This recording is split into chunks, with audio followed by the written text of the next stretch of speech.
나는 전능하신 아버지 하나님 천지의 창조주를 믿습니다. 나는 그의 유일하신 아들 우리 주 예수 그리스도를 믿습니다. 그는 성령으로 잉태되어 동정녀 마리아에게서 나시고 본디오 빌라도에게 고난을 받아 십자가에 못 박혀 죽으시고 장사된 지 사흘 만에 죽은 자 가운데서 다시 살아나셨으며 하늘에 오르시어 전능하신 아버지 하나님 우편에 앉아 계시다가 거기로부터 살아있는 자와 죽은 자를 심판하러 오십니다. 나는 성령을 믿으며 거룩한 공교회와 성도의 교제와 죄를 용서받는 것과 몸의 부활과 영생을 믿습니다. 아멘. 2021년 9월 7일 오늘의 여는 말씀 본문은 예레미야 5장 10절에서 19절까지입니다. 제 성경으로는 구약 1057쪽입니다. 예레미야 5장 10절에서 19절까지의 말씀을 다 같이 합독하시겠습니다. 너희는 그 성벽에 올라가 무너뜨리되 다 무너뜨리지 말고 그 가지만 꺾어버리라. 여호와의 것이 아님이니라. 여호와의 말씀이니라. 이스라엘의 집과 유다의 집이 내게 심히 반역하였느니라. 그들이 여호와를 인정하지 아니하며 말하기를 여호와께서는 계시지 아니하니 재앙이 우리에게 임하지 아니할 것이요 우리가 칼과 기근을 보지 아니할 것이며 선지자들은 바람이라. 말씀이 그들의 속에 있지 아니한즉 그같이 그들이 당하리라 하느니라. 그러므로 만군의 하나님 여호와께서 이와 같이 말씀하시느니라. 너희가 이 말을 하였은즉 볼지어다 내가 내 입에 있는 나의 말을 불이 되게 하고 이 백성을 나무가 되게 하여 불사르리라. 여호와의 말씀이니라. 이스라엘의 집이여 보라 내가 한 나라를 먼 곳에서 너희에게로 오게 하리니 곧 강하고 오랜 민족이라. 그 나라 말을 내가 알지 못하며 그 말을 내가 깨닫지 못하느니라. 그 화살통은 열린 무덤이요 그 사람들은 다 용사라. 그들이 내 자녀들이 먹을 추수 곡물과 양식을 먹으며 내 양떼와 소떼를 먹으며 내 포도 나무와 무화과 나무 열매를 먹으며 내가 믿는 견고한 성들을 칼로 파멸하리라. 여호와의 말씀이니라. 그때에도 내가 너희를 진멸하지는 아니하리라. 그들이 만일 이르기를 우리 하나님 여호와께서 어찌하여 이 모든 일을 우리에게 행하셨느냐 하거든 너는 그들에게 이르기를 너희가 여호와를 버리고 너희 땅에서 이방신들을 섬겼은즉 이와 같이 너희 것이 아닌 땅에서 이방인들을 섬기리라 하라. 아멘.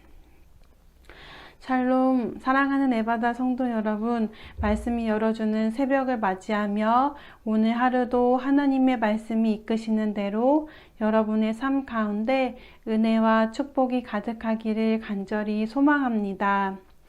제법 쌀쌀한 아침 공기가 찾아온 것을 보니까 이제 가을이 찾아오고 있음을 새삼 느끼게 됩니다.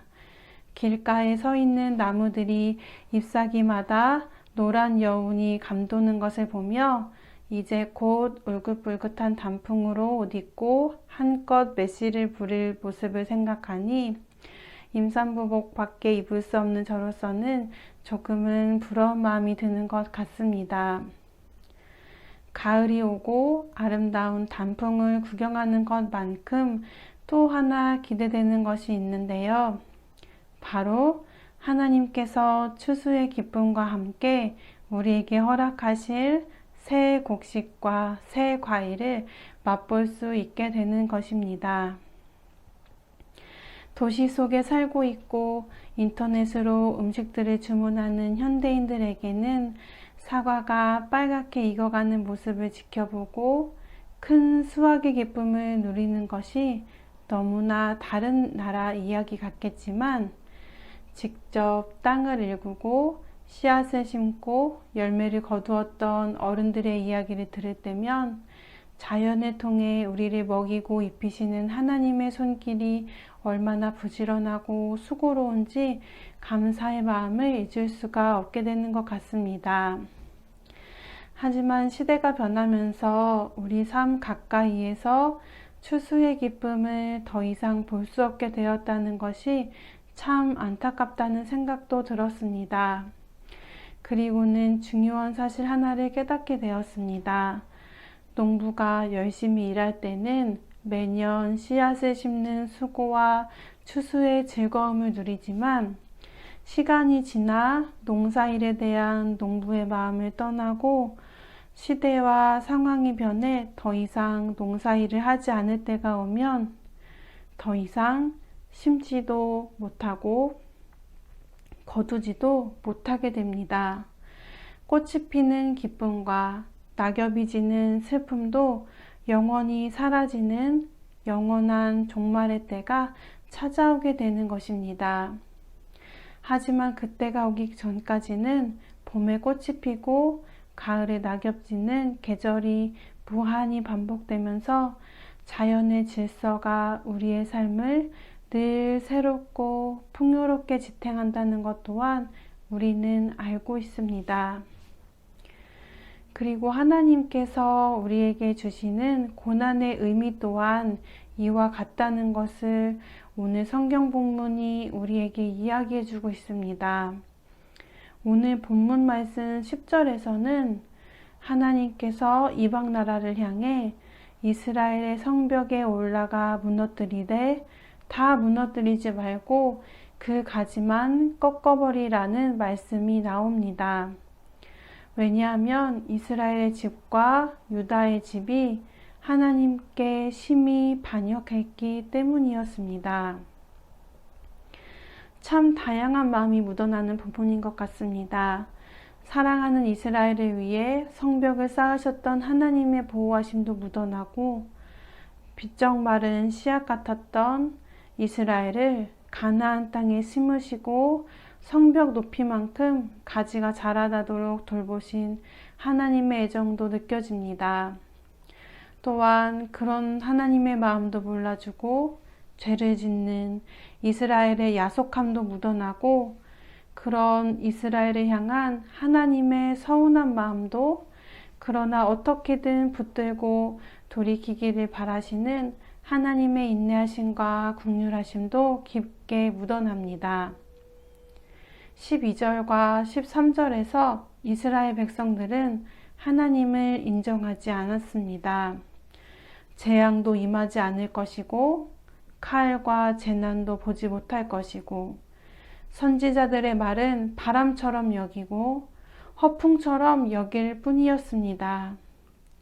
하지만 하나님께서는 예레미야의 말이 불이 되어 이스라엘 백성을 장작처럼 태울 것임을 예언하십니다. 먼 이방 나라를 보내 재앙이 임하게 하고 그들이 이스라엘의 곡물과 양식을 먹어치우고 양떼와 소떼를 잡아먹을 것임을 예언하십니다. 하지만 그것은 영원한 멸망을 위한 예언이 아니었습니다. 아이의 못된 마음을 고쳐주고 싶은 아버지의 사랑의 회초리였습니다. 하나님은 이스라엘의 멸망을 위해 무서운 예언을 하신 것이 아니었습니다. 그저 이스라엘의 마음과 영혼을 좀먹고 악한 마음을 드러내 좀먹고 있는 악한 마음을 드러내 뽑아내려는 훈계의 예언일 뿐이었습니다. 그래서 하나님께서는 완전한 멸망을 선언하지 않으셨습니다. 19절에 나타나는 것처럼 이스라엘 백성들이 하나님이 왜 우리에게 이같이 행하셨을까 고민할 수 있을 만큼 우리가 여호와를 버리고 우리 땅에서 이방을 섬겼기 때문에 우리 땅이 아닌 곳에서 이방인을 섬기게 되었구나 깨닫고 회개할 수 있을 만큼만 고난을 허락하셨던 것이었습니다. 사랑하는 에바다 성도님들, 언젠가 봄이 꽃을 피우지 않고 가을이 낙엽을 뿌리지